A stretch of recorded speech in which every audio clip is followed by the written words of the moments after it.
শীতের সকালটা আমার খুব ভালো লাগে। অ্যাকচুয়ালি গোটা শীতকালটাই আমার খুব প্রিয়। সকালবেলা এই শীতের হালকা রোদটা আমার ভীষণ পছন্দের।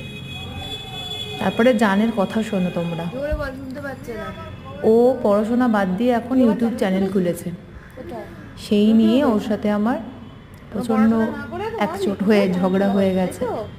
পড়াশোনা করছো না, কিছু করছো না, তোমার কিছু এইসব করলেই আজকালকার বাচ্চারা এত ফাস্ট, এত অ্যাডভান্স, আমরা আমাদের সময় এসব ভাবতেই পারতাম না। যাই হোক, বেশি রাগ করে তো লাভ নেই, বাচ্চা মানুষ, এটা একটা খারাপ এফেক্টও পড়তে পারে। তারপরে আমি বসলাম আমার সবথেকে পছন্দের জিনিস নিয়ে, সেটা হচ্ছে চা। পুজো টুজো সেরে তারপরে এক মাগ ভর্তি করে, মানে এক গ্লাস ভর্তি করে চা না খেলে আমার তো দিনের শুরুটাই হয় না। তো চা খেলাম। এই টাইমটা জানো তো খুব আমার নিজের টাইম। তারপরে একটু লেখালেখির কাজ থাকে, সারাদিনের টু ডু লিস্ট থাকে, কিছু অ্যাফার্মেশন, পজিটিভ অ্যাফার্মেশন জার্নালিং করি, আমার ভালো লাগে।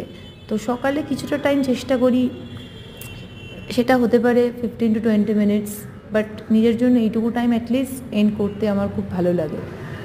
তারপরে রান্না করে তো যেতে হবে, রান্না করতে হবে, নাহলে খাবো কি। তো যাই হোক, আজকে আমি একটা হেলদি সিডস বল বানাচ্ছি বা সিডসের লাড্ডু বানাচ্ছি। এটা জানেরও খুব পছন্দ হয়েছে এবং খুব হেলদি, মানে আর মেয়েদের জন্য খাওয়া তো খুবই ভালো। এটা সমস্ত রকম সিডস, মানে সানফ্লাওয়ার সিড, সেসামে সিড, কোকোনাট আর জ্যাগরি পাউডার দিয়ে বানানো। কেমন লাগলো জানিও কিন্তু।